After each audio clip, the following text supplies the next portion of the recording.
ସାଙ୍ଗମାନେ ଜୟ ଶ୍ରୀ ଜଗନ୍ନାଥ। ସାଙ୍ଗମାନେ ପ୍ରଭୁ ଶ୍ରୀ ଜଗନ୍ନାଥ ଆପଣମାନଙ୍କ ପରିବାର ଆଉ ଆପଣମାନଙ୍କର ଜୀବନ ମଙ୍ଗଳମୟ କରନ୍ତୁ। ସେଇ ପ୍ରାର୍ଥନାରେ ଚାଲନ୍ତୁ। ଆଜି ଆପଣମାନଙ୍କୁ ଗୋଟେ ବହୁତ ବଢ଼ିଆ ବିନା ପିଆଜ ରସୁଣର ଏ ଧାରା ଶ୍ରାବଣ ମାସର କାଉଡ଼ିଆ ଭାଇମାନଙ୍କର ପସନ୍ଦର ଏଇ ଡାଲମାଟା ବନେଇବା। ଓଡ଼ିଶା ଫେମସ୍ ସାଙ୍ଗମାନେ, ତ ଚାଲନ୍ତୁ ବନେଇ ଆରମ୍ଭ କରିବା। ତା ପୂର୍ବରୁ ଗୋଟେ ଛୋଟ ଅନୁରୋଧ, ଯଦି ଆପଣମାନେ ଚ୍ୟାନେଲରେ ନୂଆ, ପ୍ରଥମେ ଚ୍ୟାନେଲଟାକୁ ସବସ୍କ୍ରାଇବ୍ କରିନିଅନ୍ତୁ। ଦେଖନ୍ତୁ, ବୁଟ ଡାଲି 250 ଗ୍ରାମ ବତୁରେଇ ଦେଇଥିଲି, ଭଲ ଭାବେ ବତୁରି ଯାଇଛି। ମୁଁ ତାକୁ ଗୋଟେ ପାଣି ହାଣ୍ଡିରେ ପକେଇକି ବସେଇ ଦେଇଛି ଗ୍ୟାସରେ। ଆଉ ପରିବା ସବୁ କାଟି ନେଇଛି। ପରିବା ପାଇଁକି ଅମୃତଭଣ୍ଡା, କଖାରୁ, ଆଉ ସାରୁ, ଆଳୁ, ଦେଶୀ ଆଳୁ, ଏସବୁ ପରିବା ନେଇଛି। କିଛି କାଙ୍କଣ, ଏସବୁ ପରିବା ନେଇଛି, କାଟି ନେଇଛି। ଆଉ ବାଇଗଣକୁ କାଟିକି ଅଲଗା ରଖିଛି। ତ ଡାଲି ଏଇଠି 3-4 ମିନିଟ୍ ଆମେ ବସେଇ ଦେଇଥିଲୁ। ଡାଲି ଟିକେ ସିଝି ଆସିଲାଣି।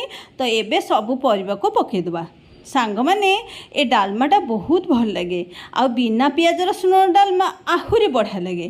ଏଇଠି ଦେଶୀ ଆଳୁ ଏଡ଼ି ଖଣ୍ଡରେ କାଟିକି ନେଇଛି, ତାକୁ ଭଲ ଭାବେ ଛୋଟ ଛୋଟ କରି କାଟିକି ପକାଇ ଦେଇଛି। ଆଉ ବୁଟ ଡାଲି ମୁଁ 250 ଗ୍ରାମ ନେଇଥିଲି, ତା ସାଙ୍ଗରେ ହରଡ଼ ଡାଲି ଏଠି ମୁଁ ଟିକେ ଅଧିକ ନେଇଛି। ତ ସାଙ୍ଗମାନେ, ହରଡ଼ ଡାଲି 300 ଗ୍ରାମ ପରେ ନେଇଛି। ତାପରେ ଏଇଠି ହଳଦୀ ଆଉ ଲୁଣ ଦେଇଦେଇଛି। ସ୍ୱାଦ ହିସାବରେ ଲୁଣ ଦେଇଛି। ଯେତିକି ଆପଣ ଡାଲମା ବନେଇବେ ସେହି ହିସାବରେ ଲୁଣ ଦିଆହେଇଛି। ପଛରେ ଯଦି ଲୁଣ ଲାଗିବ ଆପଣ ଦେଇପାରିବେ। ତ ଏଇଠି ଦେଖନ୍ତୁ, ଡାଲି ପକାଇ ସାରିଲା ପରେ ସବୁ ଅଧା ଅଧା ସିଝିଗଲାଣି। ଆଉ ବୁଟ ଡାଲି ଟିକେ ଭଲସେ ସିଝିଗଲାଣି। ତ ଏବେ କ'ଣ କରିବା, ବାଇଗଣକୁ ପକାଇଦେବା। ତ ଏଇଠି ବାଇଗଣକୁ ପକାଇ ସାରିକି ଭଲସେ ଗୋଳେଇ ନେବା। ତାପରେ ଚାଲନ୍ତୁ ଗୋଟେ ମସଲା ବନେଇବା। ମସଲା ପାଇଁ ମୁଁ କିଛି ନଡ଼ିଆ ନେଇଛି, ଆଉ କଞ୍ଚା ବାଦାମ, ଚାରୁମଗଜ, କାଜୁ, ଆଉ ଏଇଠି ଅଦା ଦେଇଛି। ତାପରେ ଦେଇଛି ଟମାଟର। ସାଙ୍ଗମାନେ, ନଡ଼ିଆ ଯେଉଁମାନେ ଖାଇବା ପାଇଁ ଭଲ ପାଆନ୍ତିନି, ତ ଏମିତି ବାଟିକି ଦେବେ, ନଚେତ ଆପଣ ଏଇଠି ନଡ଼ିଆ କୋରିକି ଦେଇପାରିବେ। ତ ସାଙ୍ଗମାନେ, ଏଇଠି ଆମେ କ'ଣ କରିବା, ନଡ଼ିଆ ବଟାଟା ଦେଲେ ତରକାରୀର ସ୍ୱାଦ ବି ବଢ଼ିଆ ଆସେ।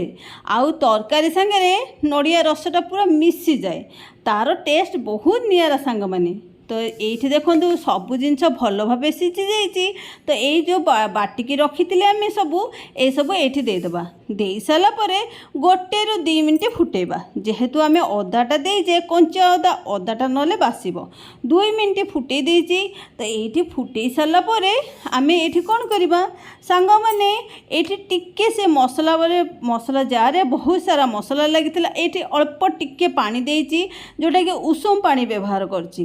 ଯଦି ପଛରେ କୌଣସି ପାଣିର ବ୍ୟବହାର କରନ୍ତି, ଉଷୁମ ପାଣି ବ୍ୟବହାର କରିବେ, ଯେଉଁଟାକି ତରକାରୀ ଜଲ୍ଦି ଫୁଟିବ ଆଉ ସ୍ୱାଦରେ କୌଣସି ପରିବର୍ତ୍ତନ ଆସିବନି। ତ ସାଙ୍ଗମାନେ, ଏଇଠି ତ ଫୁଟି ଆସିଲାଣି। ଏବେ ଦେଖନ୍ତୁ, ଡାଲମା କେତେ ବଢ଼ିଆ ବି ହେଇଗଲାଣି। ଏଇଠି ଆପଣ ଚାହିଁଲେ ଡଙ୍କିରେ ଟିକେ ଏମିତି ଚାପି ନେବେ, ଯେଉଁଟାକି ଆହୁରି ବହଳିଆ ହେଇଯିବ। ଯେହେତୁ ଆମେ ସାରୁର ବ୍ୟବହାର କରୁଛୁ, ଯେତିକି ଡାଲମା ଥଣ୍ଡା ହେଇଗଲା ପରେ ସେ ଆହୁରି ବି ପାଣି ଟାଣି ନେବ। ତ ଏଇଠି ଦେଖନ୍ତୁ, ଡାଲମା କେତେ ବହଳ ଅଛି।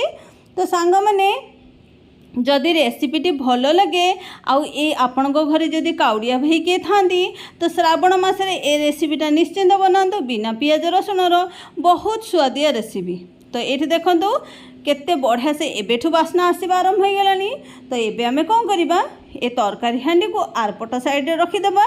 ଏବେ ଆମେ ଛୁଙ୍କ ଲଗାଇବା। ଯେଉଁ ଛୁଙ୍କଟା ଲଗାଇବି, ବହୁତ ବାସ୍ନା ବାଲା ଛୁଙ୍କ ଲଗାଇବି। ତ ଏଇଠି ଦେଖନ୍ତୁ, ଏଇଠି ଦେଶୀ ଘିଅ ବ୍ୟବହାର କରିଛି।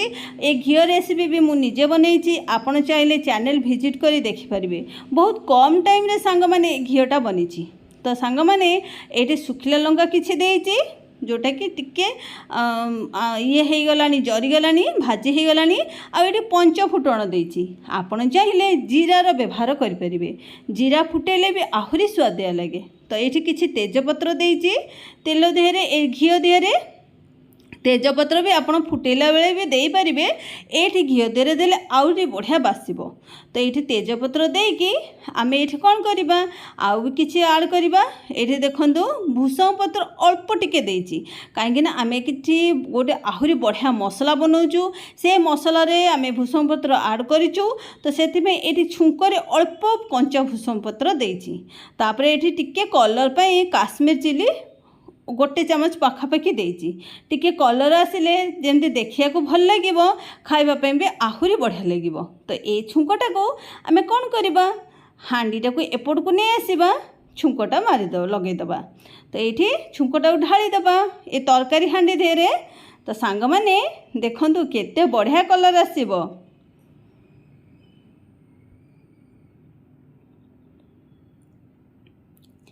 ଦେଖିଲେ ନା ସାଙ୍ଗମାନେ କେତେ ବଢ଼ିଆ କଲର୍ ଆସିଲା ନା।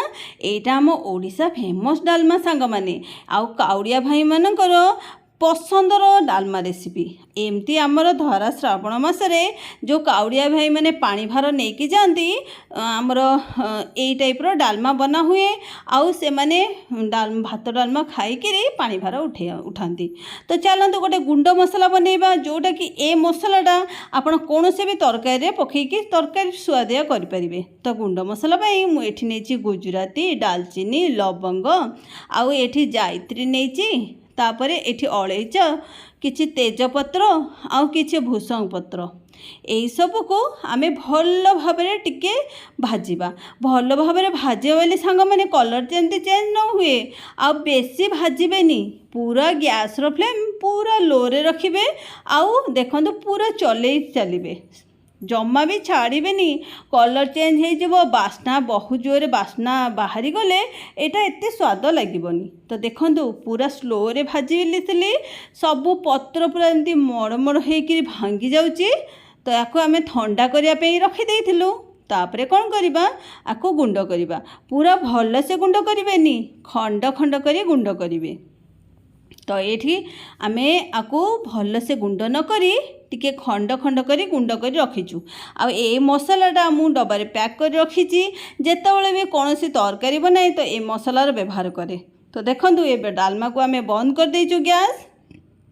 ତାପରେ ଏ ମସଲାର କିଛି ଅଧା ଚାମଚ ଟିକେ ଅଧିକ ଦେଇକି ଏଇଟା ଘୋଡ଼େଇ ଦେଇଛୁ। ତାପରେ ଭଜା ଜିରା ଲଙ୍କା ଗୁଣ୍ଡ ଦେଇଛୁ। ଆକୁ ଭଲସେ ଗୋଳେଇକିରି କିଛି ସମୟ ପାଇଁ ଛାଡ଼ିଦେବା। ଏ ବାମ୍ଫ ଯେଉଁ ବାହାରୁଛି ସେଇଥିରେ ଏ ମସଲାଟା ପୁରା ସୁଆଦିଆ ବନେଇଦେବ ତରକାରୀକୁ। ତ ୟାର ଯେଉଁ ବାସ୍ନା ନା ସାଙ୍ଗମାନେ ମନ୍ଦିର ଡାଲମା ପରି ପୁରା ବଢ଼ିଆ ଲାଗିବ। ଆର ସ୍ୱାଦ ଆଉ ବାସ୍ନା ତ ବହୁତ ବଢ଼ିଆ ଲାଗିବ। ଏମିତି ବାସ୍ନା ଆପଣ କେଉଁଠି ବି ସାଙ୍ଗମାନେ ପାଇବେନି, କେବଳ ମନ୍ଦିର ଛଡ଼ା ସାଙ୍ଗମାନେ। ତ ଆଜିର ଏ ରେସିପି ଆପଣମାନଙ୍କୁ କେମିତି ଲାଗିଲା ମୋତେ କମେଣ୍ଟ ବକ୍ସରେ ଲେଖିବାକୁ ଜମାରୁ ଭୁଲିବେନି। ଆପଣଙ୍କ କମେଣ୍ଟ ଅପେକ୍ଷାରେ ରହିଲି ସାଙ୍ଗମାନେ। ଆଉ ଯଦି ଭଲ ଲାଗେ ଗୋଟେ ଲାଇକ୍ ବି ନିଶ୍ଚିନ୍ତ କରିବେ। ଆଉ ଚ୍ୟାନେଲରେ ଯଦି ନୂଆ, ସବସ୍କ୍ରାଇବ୍ କରିବାକୁ ଜମାରୁ ଭୁଲିବେନି ସାଙ୍ଗମାନେ। ଆଜି ପାଇଁ ଏତିକି, ରହୁଛି। ପୁଣି ଆସିବି ନୂଆ ଏକ ରେସିପି ନେଇକି। ଆଉ ଯେତେ ସାରା ସାଙ୍ଗମାନେ ରେସିପି ଅଛି କେବଳ ଆପଣମାନଙ୍କ ପାଇଁ, ଆପଣମାନଙ୍କର ଭଲ ପାଇବାରେ ଏତେ ସାରା ମୁଁ ରେସିପି ନେଇକି ଆସୁଛି ସାଙ୍ଗମାନେ। ଜୟ ଜଗନ୍ନାଥ।